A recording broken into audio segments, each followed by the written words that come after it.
Heart attack एक जानलेवा condition है जो पेशेंट को बचने का बहुत कम मौका देती है। हार्ट अटैक तब आता है जब खून की नसें पूरी तरह से ब्लॉक हो जाती हैं। लेकिन अगर ये नसें 60 से 70% भी ब्लॉक हैं, तो कोई लक्षण नजर नहीं आता है। यही वजह है कि हार्ट अटैक से रिस्क का नुकसान बड़ा होता है और जान पर बन आती है। ऐसे में जरूरी है कि पहले से सतर्क रहा जाए, उन रिस्क फैक्टर्स का पता लगाएं जो हार्ट अटैक का कारण बनते हों, खासकर वो लोग जो पहले से ही दिल की बीमारी के रिस्क पर हैं। यूं तो नॉर्मल इंसान को 25 से 30 साल की उम्र पर ही जांच करा लेनी चाहिए, लेकिन जिनकी फैमिली हिस्ट्री है, यानी जिनके घर पर किसी को हार्ट अटैक आ चुका हो, उन्हें ज्यादा सतर्क रहने की जरूरत है। वहीं कुछ ऐसी बीमारियां भी हैं जिनसे हार्ट अटैक का रिस्क कई गुना बढ़ जाता है। आइए समझते हैं वो कौन सी बीमारियां हैं जो दिल को खतरे में ले जा सकती हैं। दिल की बीमारियों के लिए सबसे बड़ा कारण है हाइपरटेंशन, यानी हाई ब्लड प्रेशर, जिसमें बढ़े हुए बीपी की वजह से दिल को बहुत मेहनत करनी पड़ती है और दिल का दौरा पड़ सकता है। इसलिए अगर आपको हाई बीपी की समस्या है तो डॉक्टर से मिलकर इसे कंट्रोल करें, नियमित एक्सरसाइज करें, दवाएं लें और नमक की मात्रा सीमित कर दें।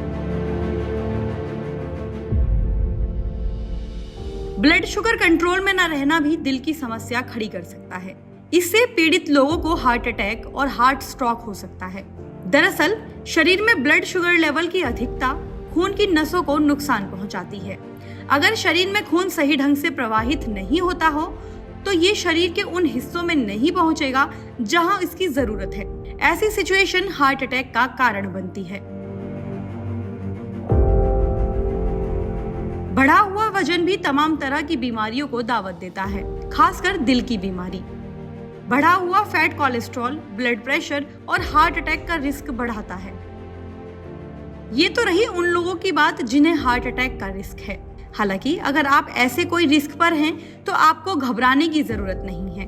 अब आपको ऐसे खास टेस्ट के बारे में बताते हैं जो ऐसे लोगों के लिए है जो हार्ट डिजीज के रिस्क पर हैं। इस टेस्ट से ये पता चल जाता है कि आप कितने रिस्क पर हैं। आइए डॉक्टर अशोक सेठ से इसे समझते हैं। और जिनके भी रिस्क फैक्टर्स हैं, स्पेशली जिनके मल्टीपल रिस्क फैक्टर्स हैं, तो मैं जैसे कहा कि फैमिली हिस्ट्री बहुत इम्पॉर्टेंट है।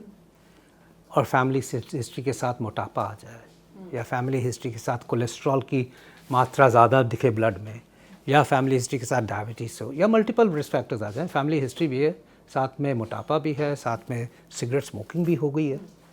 These are multiple risk factors. 15 times multiply कर देते हैं heart chances of heart disease को, मल्टीप्लाई हो जाते हैं। सो दीज आर पीपल जिनको डेफिनेटली क्लोज फॉलोअप चाहिए। क्लोज फॉलोअप तो हम इस हिसाब से भी करते हैं कि इनके ब्लड टेस्ट तो हो गए, हमने उन पे जैसे कि हाई कोलेस्ट्रॉल लेवल्स हैं तो हमने उनको फर्स्ट स्टेप ट्रीटमेंट का भी दे दिया, जिसे स्टैटिन्स कहते हैं, कोलेस्ट्रॉल लोअरिंग की।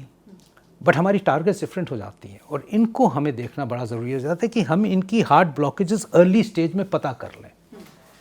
हम ये ना सोच के बैठे कि इनकी ज़ीरो है, क्योंकि जब ब्लॉकेजेस प्रॉब्लम करती हैं तो तब करती हैं जबकि 70% ब्लॉक कर दी होती है आर्टरी को। ये नहीं है कि 20-30% की ब्लॉकेज आई तो पता चल जाए। ये जो हार्ट अटैक्स हम देखते हैं कि कोई आज ठीक था, कल सडनली हार्ट अटैक हो गया, वो इसलिए कि उनको पता ही नहीं चला कि ब्लॉकेजेस चल रही थी और वो 70% पे पहुंची, 80% पे पहुंची, या सडनली क्लॉट करके 100% पे पहुंच गई, तब उनको पता चला। सो ब्लॉकेजेस सिम्टम्स ही नहीं करती हैं 70-75% तक। बट हमें तो पता होना चाहिए लाइफ में कब वो 20% थी, 10% थी, क्योंकि अगर हम उस वक़्त ये प्रिवेंटिव इंटरवेंशंस ले आते, कोलेस्ट्रॉल कम कर देते, उनके रिस्क फैक्टर ख़त्म कर देते, मोटापा कम कर देते, तो शायद वो उस सिचुएशन में पहुंचते ही नहीं कि 50 और 60 और 70 साल पे ब्लॉकेजेस और हार्ट अटैक से उनकी मौत हो रही है। सो हम उसके लिए सीटी स्कैन यूज़ करते हैं, हम कैल्शियम स्कोरिंग यूज़ करते हैं।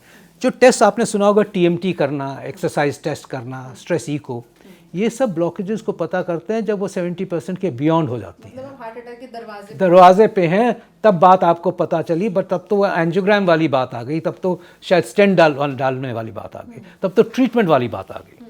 हमें तो पता होना चाहिए कि उस ट्रीटमेंट तक पहुँचे ही नहीं। कैसे वो 40-45 साल पे जो प्रॉब्लम हुई थी, अगर हमने 25 साल पे उसको प्रिवेंट करके कर दिया होता तो वो 45 साल पे हार्ट अटैक नहीं हो रहा था, वो 40 साल पे नहीं हो रहा था। और वो हमें सीटी स्कैन से पता चल जाता है। तो सीटी जैसे आप सुनते हो उसके 2 पार्ट्स होते हैं। एक तो होता है कैल्शियम स्कोरिंग, उसमें डाई नहीं देनी होती, सिर्फ 5 मिनट का टेस्ट है। सीटी मशीन के अंदर गए, मशीन ने पिकअप कर दिया कि हार्ट की आर्टरीज में कैल्शियम कितना डिपॉजिटेड है। वो non invasive, totally non invasive. उस कैल्शियम स्कोरिंग से देखा गया है कि कोरिलेट्स विद ब्लॉकेजेस। अगर कैल्शियम स्कोर 400 से ज़्यादा है, इसका मतलब ब्लॉकेज की संभावना बहुत ज़्यादा है, क्योंकि हर ब्लॉकेज में कैल्शियम डिपॉजिटेड होता है। जिनका 0 कैल्शियम है उनका देखा गया है कि उनका लाइफ स्पैन ठीक चल रहा है। सो हमें अगर ज़रा भी कैल्शियम स्कोर दिखे, हमें अगर 50 कैल्शियम स्कोर दिख गया, सीरियस ब्लॉकेजेस नहीं, हमें पता है कि वो माइल्ड ब्लॉकेजेस है, हम उसको फिर उसका कोलेस्ट्रॉल और कम करना चाहते हैं, उसके रिस्क फैक्टर्स को अबॉलिश कर देना चाहते हैं।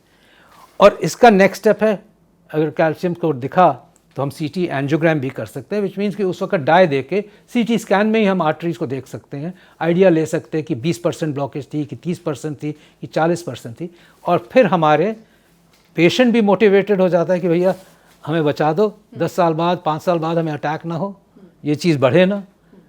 और फिर मोटिवेट हो जाता है कि ठीक है मैं वेट लॉस करूँगा, ये दवाइयाँ ज़रूर खाऊँगा, कोलेस्ट्रॉल ज़रूर कम करूँगा।